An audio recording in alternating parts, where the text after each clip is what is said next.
বাসায় বলার পরও বিয়ে না দিয়ে জবের পর মেয়েকে বিয়ে দেওয়ার ডিসিশন নেয় বাবা মা।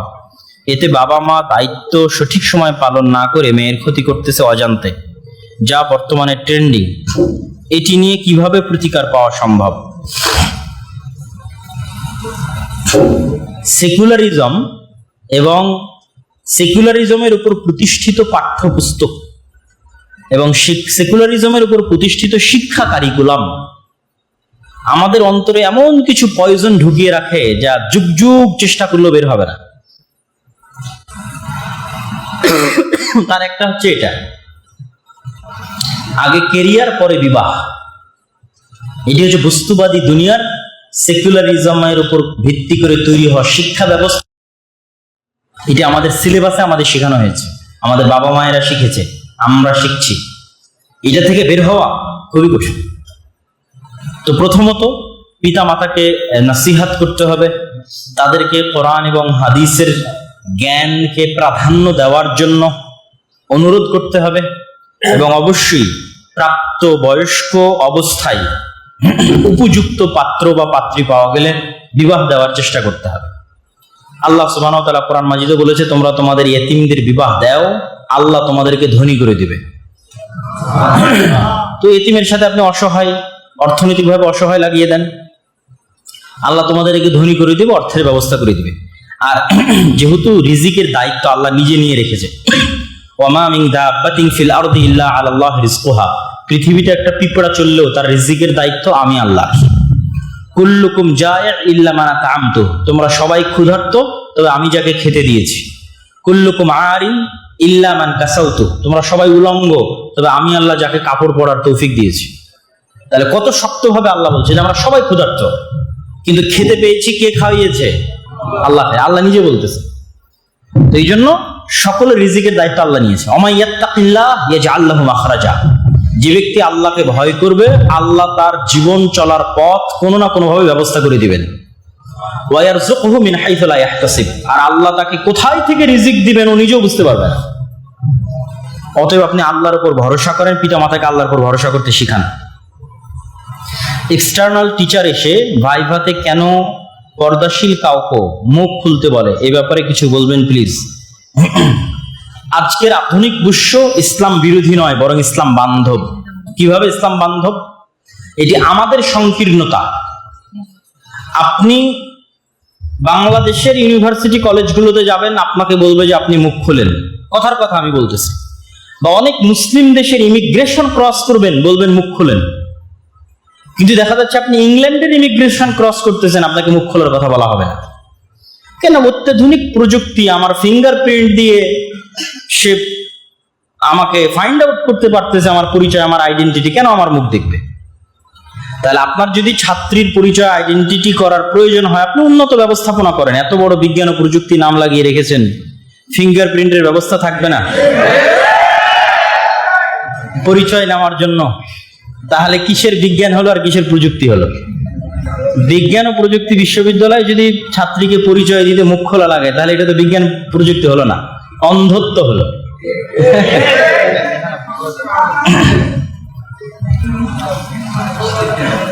মেয়েদের চাকরি বিষয়ে কিছু বলবেন। ইসলামের পরিবার ব্যবস্থায়, আচ্ছা তার আগে আরেকটু ভূমিকা দিয়ে, সেটি হচ্ছে আল্লাহ সুবহানাহু ওয়া তাআলা সৃষ্টিগতভাবে যে মেয়েদেরকে দুর্বলের কথা বললেন, এটি একদম সায়েন্টিফিক্যালি অযৌক্তিক নয়। হরমোনাল পার্থক্য আছে। ম্যাসকুইলিন যে হরমোন, মানে পৌরুষত্বের যে হরমোন, সেটি পুরুষদের মধ্যে আছে, আর নারীদের যে হরমোন সেটি নারীদের মধ্যে আছে। ফলত স্বভাবে কিছু পার্থক্য আছে। সব বাদ দিলাম, আপনি এই 24-এর আন্দোলনের কথা ধরেন, যেগুলো একদম ক্রিটিক্যাল মোমেন্ট, ভয়ঙ্কর সিচুয়েশন, সেখানে দেখবেন মেয়েরা নাই। তখন ছেলেরাও চেষ্টা করতেছে মেয়েরা সেফলি বের হয়ে যাক, এবং ওই সিচুয়েশন ট্যাকেল দেওয়ার মতো অবস্থা মেয়েদের নাই, তাদের মানসিক শক্তি নেই। এই জন্য পৃথিবীতে বড় বড় অপারেশন, সার্জারি, এই জগতে যদি যান, দেখবেন যে মেয়েদের অংশ, অ্যানেস্থেশিয়া, যখন সিজার করে অ্যানেস্থেশিয়ার মেয়ে ডাক্তার খুঁজেই পাওয়া যায়। তো এগুলো হচ্ছে বাই নেচার, জন্মগত কিছু বিষয় আছে, কিছু কিছু বিষয় মেয়েরা এগিয়ে, কিছু কিছু বিষয় ছেলেরা এগিয়ে। তো শয়তানের জন্য খুবই সহজ হয় একজন মেয়েকে ফেমিনিস্ট করা।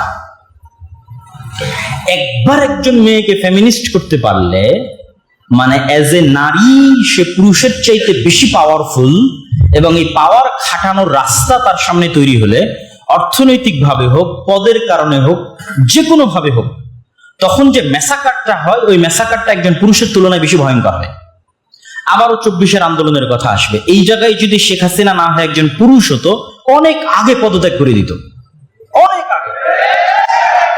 কিন্তু যেহেতু মহিলারা, তাদের শয়তান তাদেরকে যখন ফেমিনিস্ট করে, মানে সে নারী এবং তাকে পাওয়ার প্রয়োগ করার রাস্তা দেওয়া হয়েছে, অসংখ্য অর্থ দেওয়া হয়েছে, পদ দেওয়া হয়েছে, ক্ষমতা দেওয়া হয়েছে, তখন যে ম্যাসাকারটা হয় ওটা অনেক ভয়ঙ্কর, অনেক খারাপ। এই জন্য স্বাভাবিকভাবে ইসলামের পারিবারিক নিয়ম হচ্ছে অর্থ উপার্জন করবে পুরুষ, পরিশ্রম করবে পুরুষ, আর মেয়ে তার সন্তান সন্ততিকে আরেকজন শক্তিশালী পুরুষে পরিণত করার জন্য কাজ করবে। এই জন্য আপনাদেরকে আরেকটা ছোট্ট জিনিস এখানে বলে যায়, এটা বাস্তবে প্র্যাকটিক্যাল পরীক্ষা করবেন। যেই নারী যত কোমল এবং যত ভদ্র, যত নম্র এবং যত পর্দাশীলা, তার সন্তান তত সাহসী, তত বীর বিক্রম, তত বীর পুরুষ।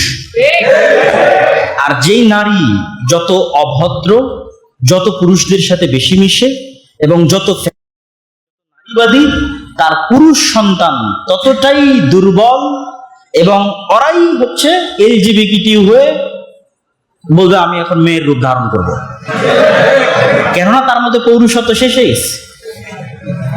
নাই। এই যে আপনি বাস্তবে পরীক্ষা করে দেখতে পারেন। আর শয়তান এই জিনিসটা চায়। এই জন্য খালিদ ইবনুল ওয়ালিদ, তারেক বিন জিয়াদ কেমন মেয়ের পেট থেকে জন্ম নিবে, যে খুবই কোমল, খুবই নম্র, খুবই পর্দাশীলা, তার পেট থেকে খুবই ভয়ঙ্কর লেভেলের বীর বিক্রম, বীর পুরুষ, বীর মুজাহিদ জন্ম নেবে।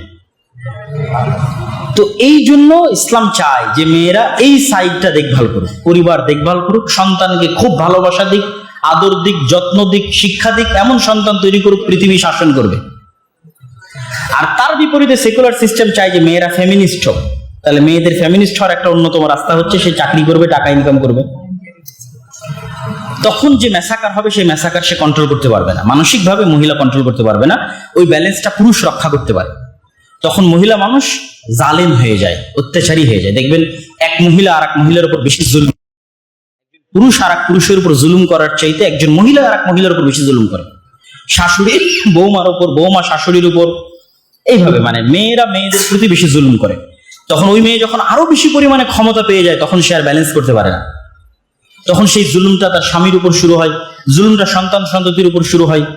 ফলত সমাজ ব্যবস্থা এবং পরিবার ব্যবস্থায় ব্যালেন্স করার জন্য যে পুরুষ, তাকে ইনকাম করতে হবে, সে ন্যূনতম হলো ব্যালেন্স। তার মানে সব পুরুষ ভালো আমি এটি বলতেছি না, কিন্তু মোটামুটি স্বাভাবিক অবস্থায় একজন পুরুষ আরেকজন স্বাভাবিক নারীর চাইতে বেশি ব্যালেন্স করতে পারে। তাহলে কখন চাকরি করবে? যদি খুবই অসহায় অবস্থা হয় এবং যদি মনে করে পরিবার পরিজন, সন্তান সন্ততির ক্ষতি হচ্ছে না, জ্ঞান আছে, স্বামীর আনুগত্য করে, স্বামীর অনুমতি আছে, পর্দার লঙ্ঘন হচ্ছে না, এরকম ডট ডট ডট ডট অসংখ্য শর্তের ভিত্তিতে চাকরি করতে পারে।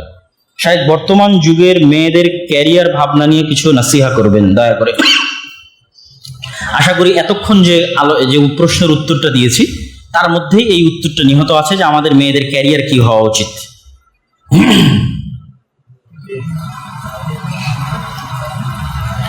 বিয়ের ক্ষেত্রে বিয়ের ক্ষেত্রে ব্যক্তিটি কি পূর্ব নির্ধারিত থাকে?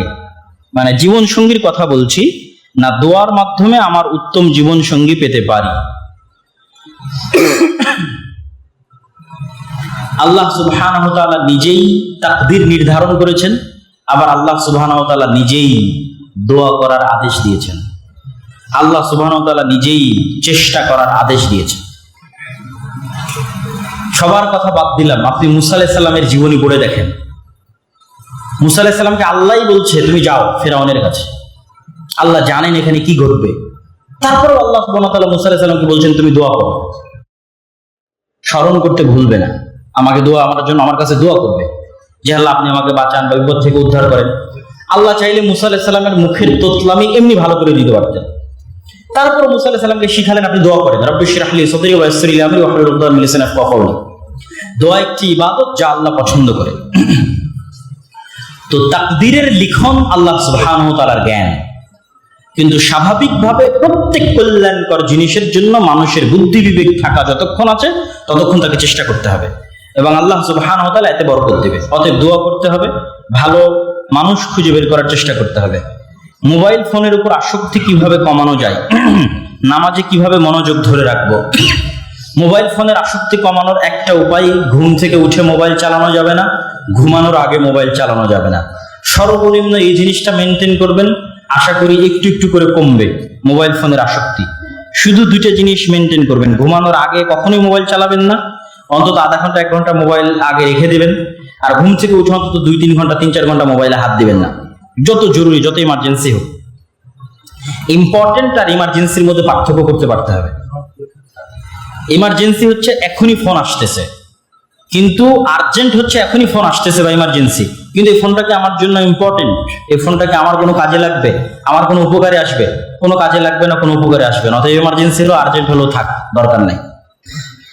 ইম্পর্টেন্ট কোনটা সেটার প্রতি ফোকাস রাখেন। প্রত্যেক আর্জেন্ট ইমার্জেন্সি কখনো ইম্পর্টেন্ট হয় না, কিছু আর্জেন্ট কিছু ইমার্জেন্সি ইম্পর্টেন্ট হতে পারে। শিক্ষকেরা অল্প কিছু ক্লাস নেয় এবং দেরি করে ক্লাসে আসে, আবার অল্প সময় পরে চলে যায়।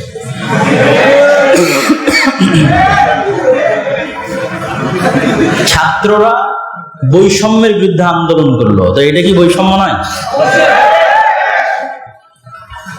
তো এবং ছাত্র যদি ক্লাসে অনুপস্থিত থাকে তাহলে ছাত্র দুর্নীতিবাজ, আর শিক্ষকও যদি ক্লাসে দেরিতে আসে এবং আগে চলে যায় তাহলে শিক্ষকও দুর্নীতিবাজ।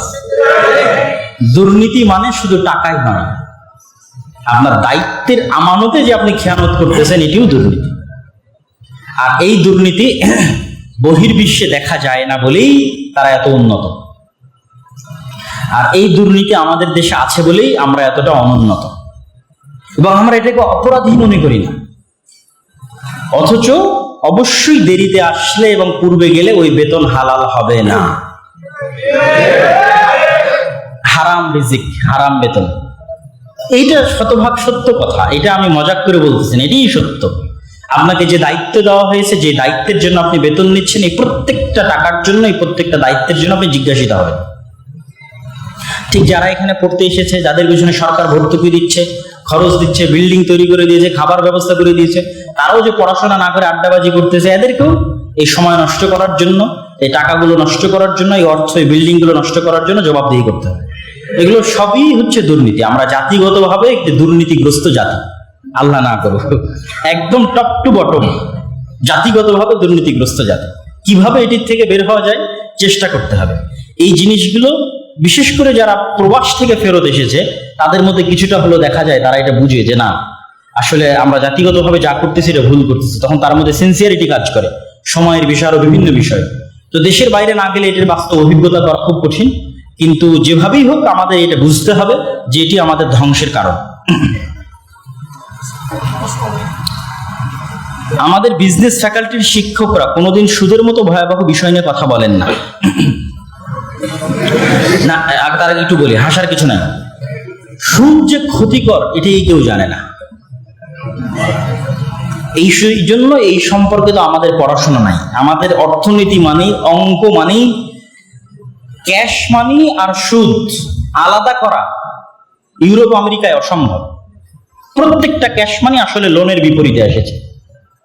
দেয়ার ইজ নো ক্যাশ মানি, আসলে কোনো ক্যাশ মানি নাই, প্রত্যেকটা টাকার বিপরীতে লোন আছে। তাহলে এখানে কোনো অর্থনীতি নাই সুদ ছাড়া। ঠিক ওই সিস্টেমটাই আমাদের বিজনেস বলেন, ফাইন্যান্স বলেন, সব জায়গায় প্রবেশ করে আছে। অর্থনীতি মানেই সুদ, সুদ ছাড়া আবার কিসের অর্থনীতি? অর্থনীতি টাকা মানেই সুদ, সুদ ছাড়া আবার কিসের টাকা? ব্যবসা মানেই সুদ, সুদ ছাড়া আবার কিসের ব্যবসা? ফলত এই বিষয়টা তারা জানেই না ভালোভাবে, অনুভবও করতে পারে না, ফিলও করতে পারে না। সুদ কি, আল্লাহ কেন সুদ হারাম করলেন, সুদ কেন ক্ষতিকর, আর সুদ কিভাবে মানুষকে গোলাম বানায়। অতএব আগে আমি অনুরোধ করবো আমাদের সম্মানিত শিক্ষকদের, তারা যেন অবশ্যই সুদ নিয়ে পড়াশোনা করে, অন্তত নিজে জানার জন্য হলেও, যে আল্লাহ কেন এতটা কঠোর ভাবে বললেন সুদ হচ্ছে আল্লাহ রাসূলের বিরুদ্ধে যুদ্ধ। এটা তো রহস্য, এতটা ভয়ঙ্কর ভাবে বলা। নিজেকে সর্বদা দিনের উপর কিভাবে রাখা যায়? ফ্রেন্ড সার্কেল ভালো হলে দিনের উপর রাখা সহজ। এই জন্য ফ্রেন্ড সার্কেলের প্রতি গুরুত্ব দিতে হবে। নামাজি, আল্লাহওয়ালা বন্ধু বান্ধব বা ফ্রেন্ড সার্কেলের সাথে বেশি উঠা বসা করতে হবে। মাঝে মধ্যে মানুষের জানাজায় যেতে হবে, নিয়মিত কোরআন বুঝে পড়ার চেষ্টা করতে হবে। কোরআন কোনো কঠিন বই নয়, কোরআন তত্ত্ব নয় যে ফিকহের তত্ত্ব, হাদিসের তত্ত্ব, তাফসিরের তত্ত্ব, তত্ত্বমত্ত থিওরি মিউরি এগুলো না, একদম সহজ সাবলীল, র্যান্ডমলি। কখনো আল্লাহর দয়ার বর্ণনা দিবে, কখনো পরকালের বর্ণনা দিবে, কখনো আল্লাহর শক্তির বর্ণনা দিবে, কখনো অতীতে চলে যাওয়া উম্মতের বর্ণনা দিবে, কখন নবীদের জীবনী বর্ণনা করবে। এইভাবে আসতেই থাকবে ঘুরিয়ে ফিরিয়ে। ফলত এটা মানুষের সাইকোলজির সাথে খুব সহজ কোরআনের সাথে কানেক্ট করা। অতএব নির্দ্বিধায় কোরআন পড়বেন এবং কোরআন অনুবাদ সহ পড়বেন। অন্তরের জেনা কি? অন্তরের জেনা হচ্ছে অন্তরের কুপরিকল্পনা। তাহলে কি আপনি বলবেন যে অন্তরের কুপরিকল্পনার জন্য আল্লাহ ধরবে? আল্লাহ সুবহানাহু ওয়া তাআলা, রাসূল সাল্লাল্লাহু আলাইহি ওয়াসাল্লাম আল্লাহ সুবহানাহু ওয়া তাআলার পক্ষ থেকে বলে দিয়েছেন, ইন্নাল্লাহা তাজাওয়াজা আন উম্মতি, আল্লাহ আমার উম্মতের অন্তরের কুপরিকল্পনা মাফ করে দিয়েছেন। আচ্ছা, তাহলে কোন অন্তরের কুপরিকল্পনা জেনা হিসেবে বিবেচিত হবে? যেটির উপর মানুষ আজমে মুসাম্মাম করেছে। আজমে মুসাম্মাম মানে শক্ত সিদ্ধান্ত নিয়েছে, ফাইনাল ডিসিশন নিয়েছে যে আমি এটি করব, এবং সেটি করার জন্য চেষ্টাও করেছে। এই অন্তরের কুপরিকল্পনার জন্য আল্লাহ পাকড়াও করবেন। আর যে অন্তরের কুপরিকল্পনার উপরে সে শক্ত সিদ্ধান্ত নেয়নি, অন্তরের কুপরিকল্পনা এসেছে আবার আল্লাহর ভয়ে, না এটা করা যাবে না, বাদ দিয়ে দিয়েছে, এই অন্তরের কুপরিকল্পনা আল্লাহ এমনি মাফ করে দেবেন। মেয়েদের দায়িত্ব কর্তব্য কি এই উম্মার জন্য? এই উম্মার জন্য মেয়েদের সবচেয়ে বড় দায়িত্ব কর্তব্য হচ্ছে একটা শক্তিশালী সাহসী প্রজন্ম তৈরি করা, বিল্ড আপ করা। নিজে শিক্ষিত হয়ে, নিজে দ্বীনের জ্ঞান অর্জন করে, নিজের সন্তান সন্ততিকে কিভাবে ভবিষ্যৎ প্রজন্মের নেতা বানানো যায়, লিডার বানানো যায়, উম্মার নেতা বানানো যায়, সেটির জন্য চেষ্টা করা। আমরা যারা ইতিমধ্যে অবৈধ সম্পর্কে জড়িয়ে গেছি, সেখান থেকে উত্তরণের উপায় কি? খুব সুন্দর প্রশ্ন। আমি সাধুবাদ জানাই যে সে অন্তত চিন্তা করেছে যেটি থেকে কিভাবে বের হওয়া যায়, এবং এই চিন্তা করাটাই রাস্তাকে সহজ করে দেয়। আল্লাহ সুবহানাহু ওয়া তাআলা আমাদের জন্য এই রাস্তাকে সহজ করে দিক, আল্লাহুম্মা আমিন। তো ধারাবাহিক 5 ওয়াক্ত সালাত জামাতে মসজিদে আসা, এটা আরেকটু অ্যাড করি। আমি শুরুতে শুধু সালাতের কথা বলেছি। আপনি অবৈধ সম্পর্কে আছেন, আপনি পরীক্ষা করে দেখবেন, আপনি নামাজি হলেও 5 ওয়াক্ত সালাত জামাতে আসতে পারেন না। মানে 5 ওয়াক্ত সালাত এই জামাতে প্রথম অবস্থায় আসতে পারেন না। ওই 2-1 ওয়াক্ত জামাতে যান, 2-1 ওয়াক্ত পড়েন, 2-1 ওয়াক্ত মিস দেন। প্রথমত আগে আপনার অন্তরকে আপনার ফুল কন্ট্রোল নিতে হবে। এই জন্য 5 ওয়াক্ত সালাতেই জামাতে আসতে হবে। অন্তত টানা 40 দিন 5 ওয়াক্ত সালাতে জামাতে আসতে হবে। এই চ্যালেঞ্জটা আপনি অতিক্রম করেন, আল্লাহ আপনার জন্য রাস্তা সহজ করে দিবে। আর এই চ্যালেঞ্জ যদি আপনি অতিক্রম করতে না পারেন, তাহলে আপনার মনকে তো আপনি কন্ট্রোল করতে পারবেন না। কন্ট্রোল করতে হলে তো কিছু প্র্যাকটিস করতে হবে, যে আমি ওই মেয়ের সাথে কথা বলবো না, এটা তো একটা কন্ট্রোলিং পাওয়ার। কন্ট্রোলিং পাওয়ারটা আগে অর্জন করতে হবে। তাহলে প্রথমবার বলেছিলাম শুধু সালাত, এবার যুক্ত করে দিলাম 5 ওয়াক্ত সালাত জামাতে অন্তত টানা 40 দিন। এটা একটা যুদ্ধ, চ্যালেঞ্জ। এই চ্যালেঞ্জটা অতিক্রম করেন, আপনার জন্য আল্লাহ রাস্তা সহজ করে দিবে। আচ্ছা, আর আপনি নিজেকে এই বলে বুঝ দিবেন, এই বলে আপনি নিজেকে বুঝ দিবেন, নিজেকে কাজে ব্যস্ত রাখার চেষ্টা করবেন, প্রোডাক্টিভ রাখার চেষ্টা করবেন, পিতা মাতা দেশ ও জাতির জন্য কিছু করার চিন্তা রাখবেন। নিজেকে যত বেশি ব্যস্ত রাখবেন পড়াশোনা, কাজ ইত্যাদিতে, দেশ ও জাতির কাজে, ফ্রেন্ড সার্কেল যত ভালো হবে, তত আপনি ওই ধরনের বিষয়গুলো থেকে আপনার জন্য বের হয়ে আসা সহজ হবে। আর নিজের মনের উপর কন্ট্রোল পাওয়ার বৃদ্ধি করতে হবে। স্মরণ শক্তি বৃদ্ধি করার উপায় কি? পড়ালেখার সর্বোত্তম সময় কখন? মোবাইল অ্যাডিকশন দূর করার উপায় কি? স্মরণ শক্তি বৃদ্ধি করার উপায় হচ্ছে লেট নাইট ঘুমানো যাবে না, যেটা আমাদের ক্যাম্পাসগুলোতে ছাত্রদের কমন স্বভাব। 4 বছরও মনে হয় কেউ 1000 চেষ্টা করেও তাড়াতাড়ি ঘুমাতে পারে না, আল্লাহ ভালো জানে। তো আপনি অস্ট্রেলিয়ার মানুষদের জীবনী দেখেন, মানে তাদের এখান থেকে ফোন দিয়ে শুনেন যে অস্ট্রেলিয়ার মানুষরা কখন ঘুম থেকে উঠে। ইংল্যান্ড ইউরোপে নাই, ওরা দেরিতেই ঘুমায় এবং দেরিতে উঠে, বাট অস্ট্রেলিয়ারা আগে ঘুমায়, আগে উঠে। এবং পৃথিবীতে যারা ধনী ব্যক্তি আছে, শ্রেষ্ঠতম ব্যক্তি আছে, উদ্যোক্তা আছে, তাদের জীবনী গুগলে সার্চ দিয়ে পড়েন তারা কখন ঘুম থেকে উঠে। সবচেয়ে বেশি বরকতময় সময় আল্লাহ এই উম্মতের জন্য সকালে রেখেছে, ফজর এবং ফজরের পরে রেখেছে। আপনার ব্রেইন যেই পরিমাণ শার্প, অ্যাক্টিভ, প্রোডাক্টিভ ফজরের পরে থাকবে, যেই পড়া আপনি ফজরের সময় আধা ঘন্টায় করতে পারবেন, ওই পড়া গভীর রাতে 3-4 ঘন্টাতেও হওয়া কঠিন আছে। এই জন্য স্মৃতিশক্তি বাড়ানোর জন্য অবশ্যই তাড়াতাড়ি ঘুমাতে হবে, তাড়াতাড়ি ঘুম থেকে উঠতে হবে এবং এটিকে যে কোনো মূল্যে বাস্তবায়ন করার চেষ্টা করতে হবে। আরো অসংখ্য ভয়ঙ্কর রোগ ব্যাধি, মানসিক সমস্যার জড় হচ্ছে দেরিতে ঘুমানো, দেরিতে উঠা। 8টা 9টা 10টায় ঘুম থেকে উঠে কখনো কেউ উন্নত, সফল, সাকসেসফুল হতে পারবে না।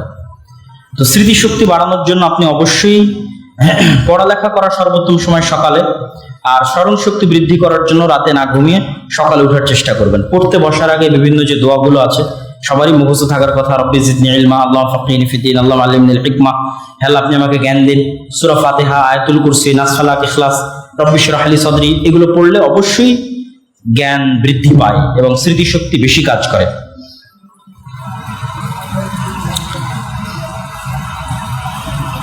শাইখ কিছু ইসলামী বই সাজেস্ট করুন যেগুলো মুসলিম নারীর জন্য পড়া আবশ্যক।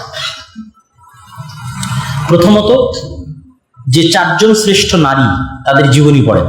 মারিয়াম আলাইহিস সালাতু ওয়াস সালামের জীবনী পড়েন, ফেরাউনের স্ত্রীর জীবনী পড়েন, আয়েশা রাদিয়াল্লাহু তাআলা আনহার জীবনী পড়েন, খাদিজা রাদিয়াল্লাহু তাআলা আনহার জীবনী পড়েন।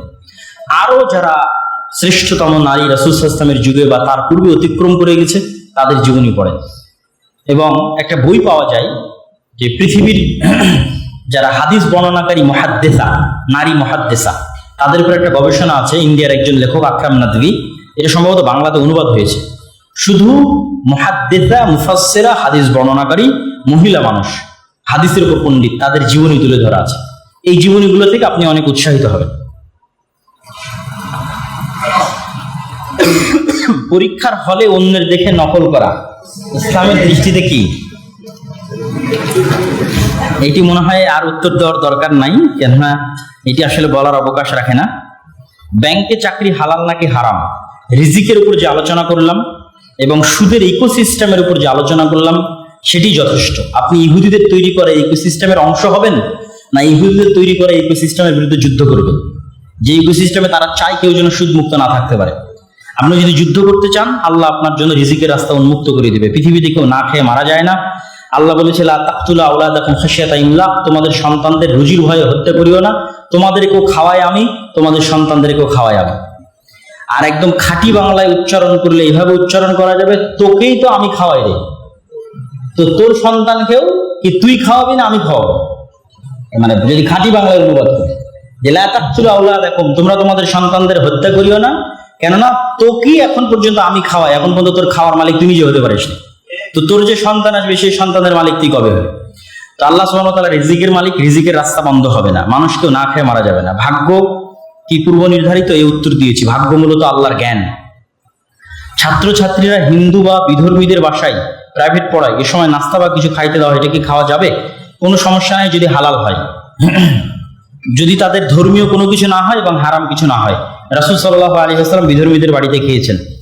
ইলম অর্জনের জন্য আল কোরআনের সাথে কি কি বই পড়তে হবে? ইলম অর্জনের জন্য কোরআনের সাথে কোরআন যদি শিখা হয়, কোরআন, এখানে আমি ছাত্রদের একটু উপদেশ দিব যে হাজী দানেশের যে ছাত্ররা আজকের অনুষ্ঠানের সাথে যুক্ত আছে তাদেরকে সহ যারা আজকে এই অনুষ্ঠানে অংশগ্রহণ করেছে, আপনারা বিশ্ববিদ্যালয়ে যেহেতু পড়াশোনা কেন্দ্রিক, এই দাওয়াতি কাজটা যদি আপনারা ধরে রাখতে চান, আপনাদেরকে বই ভিত্তিক পাঠচক্র বা গ্রুপ স্টাডি করতে হবে। কোরআনের জন্য গ্রুপ স্টাডি করতে হবে, যেখানে কোরআন শিখবেন, আরেকজনকে শিখাবেন, আবার বিভিন্ন বই ভিত্তিক গ্রুপ স্টাডি করবেন। তো সেক্ষেত্রে সবার আগে আপনারা আকীদা বা তাওহীদ এই জ্ঞানগুলোকে সামনে নিয়ে আসতে পারেন। আল্লাহর পরিচয়, পরকাল, এই কেন্দ্রিক যে বইগুলো আছে সেগুলোকে সামনে নিয়ে আসতে পারেন, কেননা এগুলো মানুষের বিশ্বাসকে মজবুত করে। আর পাশাপাশি আমাদেরও বই পুস্তকগুলোকে মূল্যায়ন করতে পারেন। যেমন মাসিকাল ইতিসাম আছে, নিয়মিত লিখি, অন্তত মাসিকাল ইতিসামের সম্পাদকীয়টা আপনারা কোনো এক সপ্তাহে গ্রুপ স্টাডি করলেন, আজকে সম্পাদকীয়তে কি লেখা আছে সেটার পক্ষে বিপক্ষে আলোচনা হলো।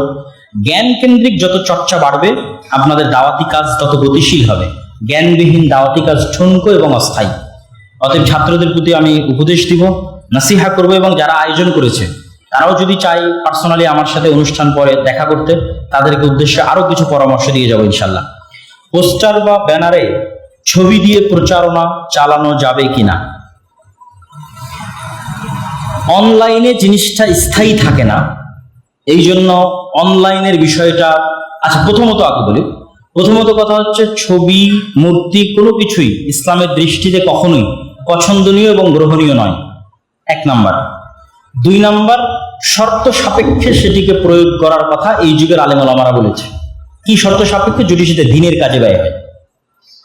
তো দিনের কাজে ব্যয় হয়, মোবাইলের মধ্যে তো মোবাইল থেকে হারিয়ে যাচ্ছে, কিন্তু যখন একটা ছবি প্রিন্ট হচ্ছে তখন সেটি ঝুলন্ত থাকতেছে, সেটির প্রতি সম্মান বা শ্রদ্ধাও চলে আসতে পারে মানুষের অন্তরে। এই জন্য সেটি থেকে বিরত থাকার চেষ্টা করতে হবে। তবে যদি নিতান্তই সাময়িক সময়ের জন্য জাস্ট প্রচারের জন্য করা হয়, তারপরে আবার খুলে ফেলা হয়, কোথাও সম্মানের জন্য ঝুলিয়ে না ফেলা হয়, ফিতনার আশঙ্কা না থাকে, সেটি ভিন্ন বিষয়। কোরআন ও সহিহ হাদিস থেকে মানুষকে আফগানিস্তানের শাসন সম্পর্কে আমরা কেমন ধারণা রাখবো? প্রথমত, তাদের আকীদা বা তাদের আমল কি, এই নিয়ে বিতর্ক থাকতে পারে, এই নিয়ে কমেন্টস করাও যেতে পারে, পরামর্শ দেওয়া যেতে পারে, দাওয়াতও দেওয়া যেতে পারে, আলোচনাও করা যেতে পারে। কিন্তু শাসন ব্যবস্থায় তারা ন্যায়পরায়ণতা এবং সত্যবাদিতায় স্ট্রিক্ট। যেটি আমি আজকের জুমার খুতবায় বলেছি যে আমরা জাতিগতভাবে সত্যবাদী এবং ন্যায়পরায়ণ না হওয়ার কারণে উন্নত হতে পারছি না। আমাদের আলেম ওলামারাও সত্যবাদী এবং ন্যায়পরায়ণ না হওয়ার কারণে আল্লাহ আমাদের রাষ্ট্র ক্ষমতা দিচ্ছেন না।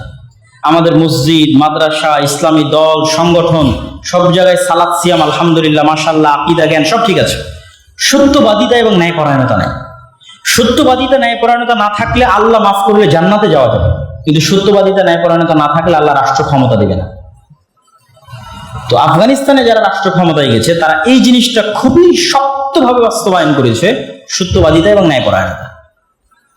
ফলত জনগণের আস্থা তারা অর্জন করতে পেরেছে। জনগণের আস্থা অর্জন করা একটা বড় ব্যাপার। আপনি শুধু ইসলাম দিয়ে, কোরআন হাদিস দিয়ে, বক্তব্য দিয়ে জনগণের আস্থা অর্জন করতে পারবেন না। জনগণ দেখতে চায় আপনি কতটা সমাজের সাথে সম্পৃক্ত, কতটা দেশের কল্যাণে কাজ করছেন, আপনি কতটা ন্যায় নিষ্ঠা, ন্যায়পরায়ণ।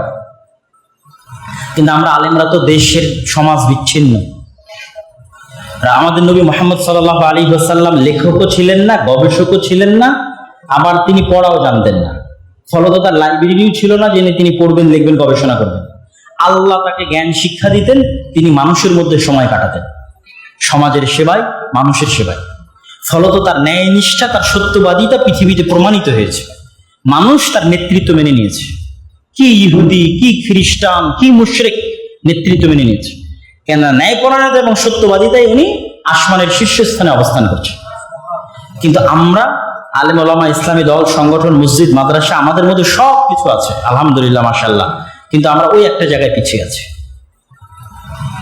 আমরা ইসলামী দল পরিচালনা করতে গিয়ে ন্যায়পরায়ণতা বাস্তবায়ন করতে পারছি না। কোন কর্মীকে পদ দিব, কোন কর্মীকে পদ দিব না, কে বেশি চামচামি করছে, কে চামচামি করছে না, কে যোগ্য, কে যোগ্য না, কোনটার ভিত্তিতে মূল্যায়ন করবে এটা আমরা জানি। আর গত 15 বছর ফ্যাসিজম টিকেও ছিল এটির কারণে।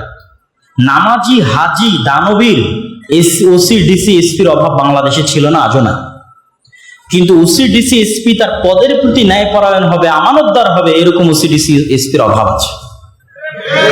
তো এরকম OC, DC, SP, sub registrar, সচিব যদি হয়, ক্ষমতায় যেই আসুক দেশে শান্তি প্রতিষ্ঠিত হবে। এগুলোকে বলা হয় শক্তিশালী ইনস্টিটিউট। ইংল্যান্ড এবং আমেরিকায় গণতন্ত্র কেন ফাংশন করে?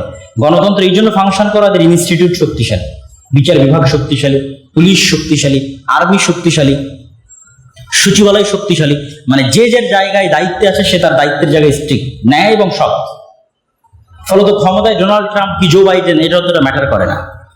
কিন্তু আমাদের দেশে গণতন্ত্র ফাংশন করে না, কারণ আমাদের দেশে যেই ক্ষমতায় আসে সে পুরো শাসন ব্যবস্থাকে ম্যানিপুলেট করে, পুরো শাসন ব্যবস্থাকে দুমড়িয়ে মুচড়ে নিজের পকেটের মধ্যে ঢুকিয়ে ফেলে। কি বিচার বিভাগ, কি আইন বিভাগ, কি পুলিশ, সবকিছু একাই শেখ হাসিনা। বিচার বিভাগও শেখ হাসিনা, পুলিশও শেখ হাসিনা, সবকিছু তিনি। এই মেন্টালিটির কারণে কখনোই ন্যায় পরায়ণতা এবং সত্যবাদিতা প্রতিষ্ঠিত হতে পারে না। আর যারা তার অধীনস্থ তাদের মেরুদণ্ড সোজা নয়। ওই জন্য বলেছি যে এমন মা লাগবে যে মেরুদণ্ড সোজাওয়ালা সন্তান জন্ম দিতে পারে, যে ক্ষমতায় যেই আসুক কিন্তু তার পদের সাথে কম্প্রোমাইজ করবে না, আমানতের দায়িত্বের খেয়ানত এবং ন্যায়পরায়ণতার সাথে খেয়ানত করবে না। এরকম মেরুদণ্ড মজবুত হলো ওসিডিসি এসপি সচিব না, যারা হাজি দানেশ থেকে পড়ে বের হবে ইনশাআল্লাহ। আমাদের ক্যাম্পাসের প্রত্যেকটি ভাইকে আমরা কিভাবে ইসলামের ছায়াতলে নিয়ে আসতে পারি? যারা আজকের এই অনুষ্ঠানের সাথে দায়িত্বশীল আছে তারা আমার সাথে যেন অবশ্যই অনুষ্ঠান শেষে একটু গেস্ট রুমে হোক বা কোথাও হোক আলাদাভাবে বসে, এটার উত্তর আমি তাদের কাছে দিব ইনশাল্লাহ। ভালো ব্যবসায়ী বা উদ্যোক্তা হওয়ার জন্য ছাত্র জীবন ভার্সিটি লাইফ থেকে এর চর্চা ইসলামের আলোকে কেমন এবং ইসলামের এর গুরুত্ব কি? রাসূলুল্লাহ সাল্লাল্লাহু আলাইহি সাল্লাম বলেন, আত-তাজিরুস সাদুক, সত্যবাদী আমানতদার ব্যবসায়ী কিয়ামতের মাঠে নবীদের সাথে থাকবে, শহীদদের সাথে থাকবে। কত বড় কথা যে সত্যবাদী আমানতদার ব্যবসায়ী কিয়ামতের মাঠে নবীদের সাথে থাকবে, অনেক বড় কথা। ব্যবসায়ীরাই একমাত্র নিজের জন্য কিছু করতে পারে, পরিবারের জন্য কিছু করতে পারে, দেশ ও জাতির জন্য কিছু করতে পারে। চাকুরিজীবীদের জন্য কখনোই নিজের জন্য, না পরিবারের জন্য, না দেশ ও জাতির জন্য কারোর জন্য কিছু করা সম্ভব হয় না। এই জন্য নামটাই ওরকম, চাকর, চাকুরিজীবী। নৌকার, আপনি ঘর কা নৌকার মানে আমার বাড়ির নৌকার মানে চাকর। তো এই জন্য রাসূলুল্লাহ সাল্লাল্লাহু আলাইহি ওয়াসাল্লাম ব্যবসাকে খুব প্রমোট করেছেন, সাহাবীদেরকে ব্যবসার প্রতি খুবই উদ্বুদ্ধ করেছেন, কৃষি কাজের প্রতি অনুৎসাহিত করেছেন। আর এমনিতেই জন্মগত তারা ব্যবসায়ী ছিল। আমাদের নবী মুহাম্মদ সাল্লাল্লাহু আলাইহি ওয়াসাল্লাম ব্যবসায়ী, কুরাইশরা সবাই ব্যবসায়ী। ফলত যত সাহাবী আসছে তাদের অধিকাংশই ব্যবসায়ী। ফলত ব্যবসা আপনি বলতে পারেন মুসলিম উম্মার জাতীয় পেশা হচ্ছে ব্যবসা। অথবা আমাদেরকে ব্যবসায়ী হওয়ার, উদ্যোক্তা হওয়ার কি করতে হবে? চেষ্টা করতে হবে, অবশ্যই চেষ্টা করতে হবে।